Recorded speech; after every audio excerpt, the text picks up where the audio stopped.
Guys যেই কথাটা বলবো সেটা শুনে হয়তো আপনারা শকিং হয়ে যাবেন বা শক খাবেন। কোডি রোডস ডাব্লিউডাব্লিউ এবং ফেনেটিক্স ইভেন্টের উপর কেস করে দিয়েছে। আর কেন করেছে আপনারা জানেন, কোডি রোডসের যে আমেরিকান নাইটমেয়ার ট্যাগ বা তার যে ট্রেডমার্ক, আর এটা সবসময় সে সব জায়গায় ইউজ করে। আপনারা দেখেছেন তার প্রোমোতে, তার মার্চেন্ডাইজে, সব কিছুতেই কিন্তু আমেরিকান নাইটমেয়ার কথাটা থাকে।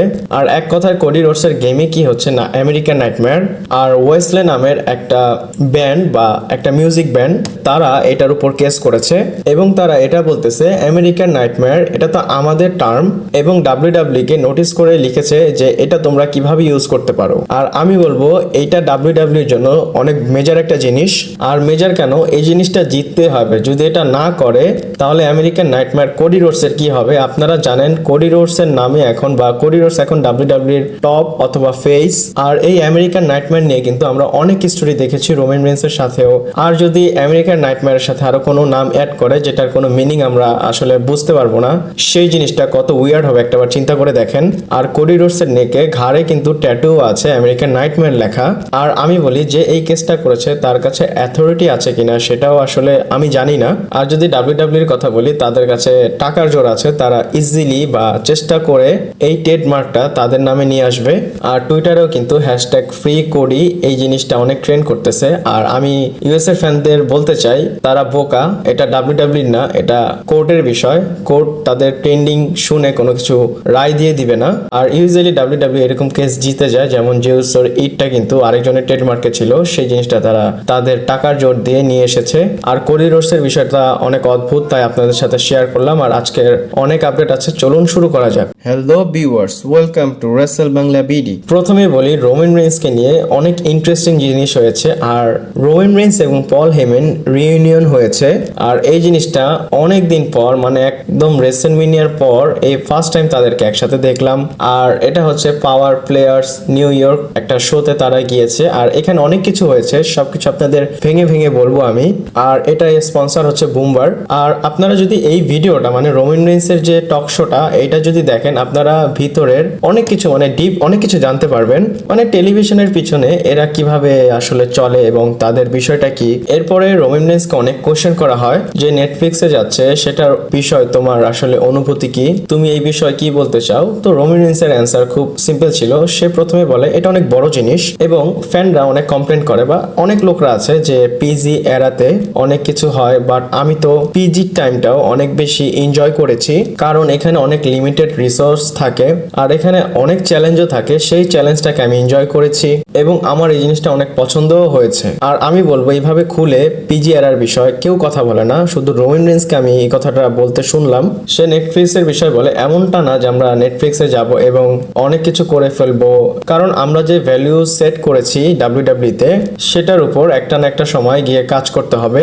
মানে রোমান রেন্সের এক কথা যে ঠিক আছে, সমস্যা নেই, নেটফ্লিক্সে যাও আর যেখানেই যাও, যখন একটা জিনিসের দরকার হবে সেই জিনিসটা করব, যে জিনিসটা দরকার হবে না সেটা আমরা করব না।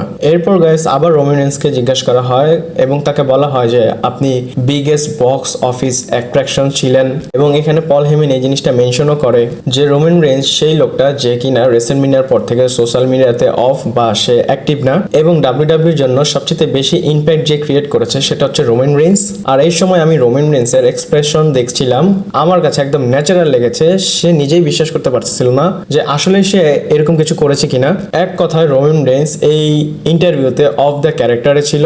এরপরে গায়েস রোমান রেন্সকে আরেকটা কোশ্চেন করা হয় যে জন সিনার বিষয়, এবং বলে যে জন সিনা তোমাকে গ্রেটেস্ট অফ অল টাইম বলেছে, এই বিষয়ে তোমার কি বলার আছে। আর এটার বিষয়ে প্রথমে অনেক বড় একটা স্টোরি রোমান রেন্স বলে যে কারোর জন্য আমি হতে পারি এবং অন্য জনের জন্য জন সিনা হতে পারে, এক একজনের চয়েস এক এক রকম। এবং সে বলে যে প্রোডাক্টের সাথে যারা আছে এবং তুমি গ্রেটেস্ট বলে তাদের সাথে আর্গিউ করতে পারবা না, আর সবাই গ্রেটেস্ট আর সবাই সবার দিক থেকে অনেক বেস্ট কাজ করে। আর এই জিনিসটা আসলে টুইটারের ফ্যানরা যারা আছে তারা বোঝে না, তারা একজনকে একদম গ্রেটেস্ট অফ অল টাইম একটা ট্যাগ দিয়ে দেয়। বাট রোমান রেন্স কিন্তু খুব স্মার্টলি একটা অ্যান্সার দিয়েছে।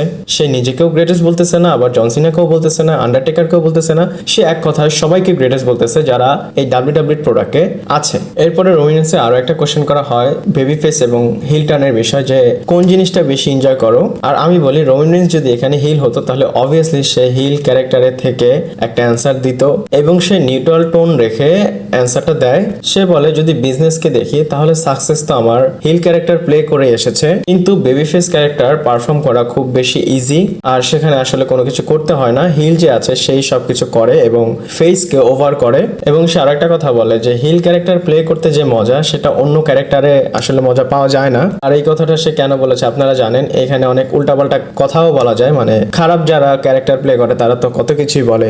আর এই সব বিষয় রোমান রেইন্স একটা ইন্টারভিউতে কথাগুলো বলে, আর আমি আপনাদের বুঝিয়ে বললাম, আর আপনারা গিয়ে তার এই ইন্টারভিউটা দেখতে পারেন।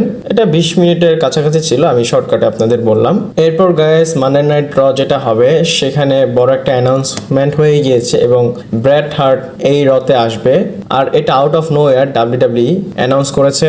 জানি না মেজর কিছু হবে কিনা, কখনো ডাব্লিউডাব্লিউ লেজেন্ডদের এমনিতেই নিয়ে আসে, হতে পারে স্টোরি রিলেটেড অথবা আসলে দেখলে বোঝা যাবে। এরপর গাইস ড্রু ম্যাকইন্টায়ারের বিষয়ে কথা বলি। আর সিপিপি পডকাস্টে সে এসেছিল, আর এখানে সে ভিতরের অনেক কথা বলেছে। আর আপনাদের কি মনে আছে, যদি আপনারা আমার ভিডিওটা দেখে থাকেন, মানে আমার চ্যানেলে অ্যাক্টিভ থাকেন, আর যখন সে সিএম পাঙ্ককে দেখেছিল সার্ভাইভাল সিরিজে, সে কিন্তু এরিনা ছেড়ে চলে গিয়েছিল। আর এটার পর অনেকেই বলেছিল যে কি হয়েছে, ড্রু ম্যাকইন্টায়ার হয়তো সিএম পাঙ্ককে দেখে হ্যাপি না, এবং ড্রু ম্যাকইন্টায়ার এটা ক্লিয়ার করে। সে বলে আমি আসলেই অনেক রাগে ছিলাম, আর আমি যদি সিএম পাঙ্ককে মারতাম কেউ আমাকে কিছু করতে পারতো না, আর আমার মাথায় এসেছে যে আমি এখান থেকে চলে গেলে ভালো হবে, তাই আমি এখান থেকে চলে গিয়েছি। আর ড্রু ম্যাকইন্টায়ার যে জ্যাক পেরির সাথে ছবি ছেড়েছিল সেটার বিষয়ে বলে, সে বলে এই ছবিটা আসলে এইভাবে আমি ইচ্ছা করে তুলিনি, আমি রডরিক স্ট্রং এর সাথে দেখা করতে গিয়েছিলাম, আর আপনারা জানেন সেই সময় AEW তে আছে, আর সেখানে জ্যাক পেরি ছিল, আমি তার সাথে কিছু কথা বলি আর তার সাথে একটা ছবিও তুলে ফেলি। আর আমি যখন এই ছবিটা অনলাইনে দিয়েছি পুরো অনলাইন একদম ফেটে গিয়েছিল, আর এর পিছনে কাহিনী এইরকমই ছিল, আপনাদের আসলে ভেঙে আমি বুঝিয়ে বললাম। ড্রু ম্যাকইন্টায়ার এটা বলেছে।